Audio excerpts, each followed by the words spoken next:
Hi ಎಲ್ಲರಿಗೂ ನಮಸ್ಕಾರ. Welcome back to Bhavani Gowda logs. ನಾನಿವತ್ತು ತುಂಬಾನೇ ಆರೋಗ್ಯಕರವಾಗಿರುವಂತಹ ಅಷ್ಟೇ ಸಿಂಪಲ್ ಆಗಿ ಮಾಡಬಹುದಾದಂತಹ ಒಂದು ಮೆಂತ್ಯ ಸೊಪ್ಪಿನ ಪಲ್ಯ ಮಾಡೋದು ಹೇಗೆ ಅಂತ ತೋರಿಸ್ಕೊಡ್ತಾ ಇದ್ದೀನಿ. ಇದಕ್ಕಿಂತ ಮುಂಚೆ ಯಾರೆಲ್ಲ ನನ್ನ ಚಾನೆಲ್ನ ಸಬ್ಸ್ಕ್ರೈಬ್ ಮಾಡ್ಕೊಂಡಿಲ್ಲ ಪ್ಲೀಸ್ ಸಬ್ಸ್ಕ್ರೈಬ್ ಮಾಡ್ಕೊಳ್ಳಿ.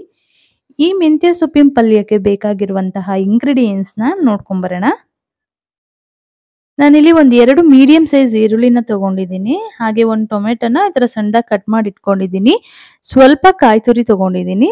ಹಾಗೆ ಖಾರಕ್ಕೆ 1.5 ಟೇಬಲ್ ಸ್ಪೂನ್ ಅಷ್ಟು ಖಾರದ ಪುಡಿನ ತಗೊಂಡಿದ್ದೀನಿ. 1 ಗಡ್ಡೆ ಬೆಳ್ಳುಳ್ಳಿನ ಈ ಥರ ಜಜ್ಜಿ ಇಟ್ಕೊಂಡಿದ್ದೀನಿ. 1 ಟೇಬಲ್ ಸ್ಪೂನ್ ಅಷ್ಟು ಜೀರಿಗೆ, 1/4 ಟೇಬಲ್ ಸ್ಪೂನ್ ಅಷ್ಟು ಸಾಸಿವೆ, ಒಂದು ಅರ್ಧ ಟೇಬಲ್ ಸ್ಪೂನ್ ಅಷ್ಟು ಅರಿಶಿಣ, ರುಚಿಗೆ ತಕ್ಕಷ್ಟು ಉಪ್ಪು, ಹಾಗೆ ನಾನಿಲ್ಲಿ 1 ಟೇಬಲ್ ಸ್ಪೂನ್ ಅಷ್ಟು ಕಡಲೆಬೇಳೆ, 1 ಟೇಬಲ್ ಸ್ಪೂನ್ ಅಷ್ಟು ಉದ್ದಿನಬೇಳೆನ ತಗೊಂಡಿದ್ದೀನಿ. ಮೆಂತ್ಯ ಸೊಪ್ಪನ್ನ ತೊಳೆದು ಈ ಥರ ಕಟ್ ಮಾಡಿ ಇಟ್ಕೊಂಡಿದ್ದೀನಿ. ನಂತರ ಸ್ಟವ್ ಮೇಲೆ ಒಂದು ಬಾಣಲಿನ ಬಿಸಿಗೆ ಇಟ್ಕೊಂಡಿದ್ದೀನಿ. ಅದಕ್ಕೆ 3 ರಿಂದ 4 ಟೇಬಲ್ ಸ್ಪೂನ್ ಅಷ್ಟು ಎಣ್ಣೆನ ಹಾಕ್ತಾ ಇದ್ದೀನಿ. ಎಣ್ಣೆ ಚೆನ್ನಾಗಿ ಬಿಸಿ ಆದಮೇಲೆ ತಗೊಂಡಿದ್ದಂತಹ ಜೀರಿಗೆ ಹಾಗೆ ಸಾಸಿವೆನ ಹಾಕ್ತಾ ಇದ್ದೀನಿ.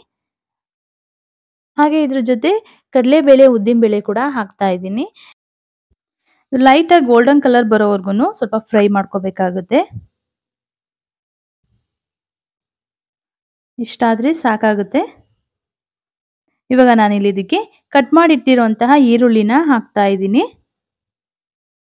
ಇದು ಸ್ವಲ್ಪ ಹಸಿ ಸ್ಮೆಲ್ ಹೋಗೋವರೆಗೂ ಫ್ರೈ ಮಾಡ್ಕೋಬೇಕಾಗುತ್ತೆ.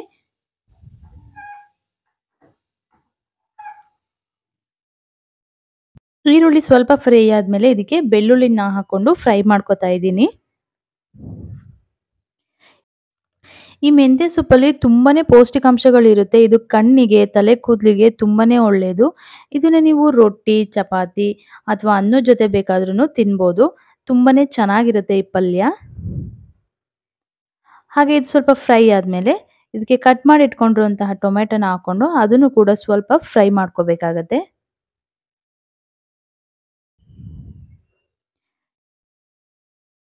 ಟೊಮೆಟೊ ಬೇಗ ಸಾಫ್ಟ್ ಆಗಿ ಬೇಯಲಿ ಅಂತ ಸ್ವಲ್ಪ ಉಪ್ಪನ್ನ ಹಾಕ್ತಾ ಇದ್ದೀನಿ. ನೀವು ಈ ಥರ ಉಪ್ಪು ಹಾಕಿ ಬೇಯಿಸೋದ್ರಿಂದ ಬೇಗ ಸಾಫ್ಟ್ ಆಗಿ ಟೊಮೆಟೊ ಬೇಯುತ್ತೆ.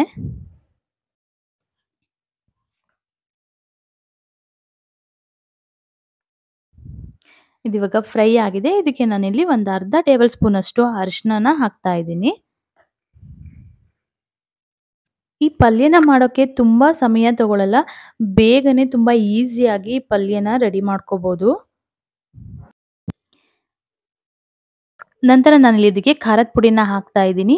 ನೀವು ಬೇಕು ಅಂದ್ರೆ ಬೇಳೆ ಸಾಂಬಾರ್ ಪುಡಿನ ಹಾಕೋಬಹುದು, ಅದು ಕೂಡ ಚೆನ್ನಾಗಿರುತ್ತೆ. ಎಲ್ಲವನ್ನು ಒಂದ್ಸರಿ ಚೆನ್ನಾಗಿ ಮಿಕ್ಸ್ ಮಾಡ್ಕೊಳ್ಳೋಣ. ಇದಿಷ್ಟು ಫ್ರೈ ಆದ್ರೆ ಸಾಕಾಗುತ್ತೆ. ಇವಾಗ ನಾನಿಲ್ಲಿ ತಗೊಂಡಿರುವಂತಹ ಮೆಂತ್ಯ ಸೊಪ್ಪನ್ನ ಹಾಕ್ತಾ ಇದ್ದೀನಿ. ಈ ಮೆಂತ್ಯ ಸೊಪ್ಪನ್ನ ಹಾಕಿ ಒಗ್ಗರಣೆಲೇನೆ ಚೆನ್ನಾಗಿ ಫ್ರೈ ಮಾಡ್ಕೋಬೇಕು. ನೀರು ಹಾಕಬಾರ್ದು, ಹಾಗೆ ಫ್ರೈ ಮಾಡಬೇಕು. ಆ ಥರ ಫ್ರೈ ಮಾಡೋದ್ರಿಂದ ಪಲ್ಯ ಕಹಿ ಬರೋದಿಲ್ಲ. ನೀವೇನಾದರೂ ನೀರು ಹಾಕಿ ಚೆನ್ನಾಗಿ ಫ್ರೈ ಮಾಡಿಲ್ಲ ಅಂದರೆ ಅದು ಸ್ವಲ್ಪ ಕಹಿ ಬರುತ್ತೆ.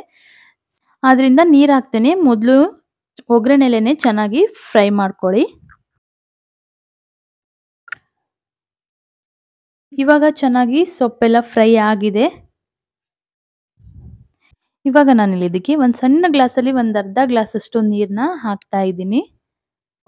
ನಾನು ಚಪಾತಿಗೋಸ್ಕರ ಮಾಡ್ತಾ ಇರೋದ್ರಿಂದ ನೀರನ್ನ ಜಾಸ್ತಿ ಹಾಕ್ತಾ ಇಲ್ಲ. ನೀವೇನಾದ್ರು ರೈಸಿಗೆ ಮಾಡ್ಕೋತೀನಿ ಅಂದರೆ ಇನ್ನೊಂದು ಸ್ವಲ್ಪ ನೀರನ್ನ ನೀವು ಹಾಕೊಳ್ಳಿ.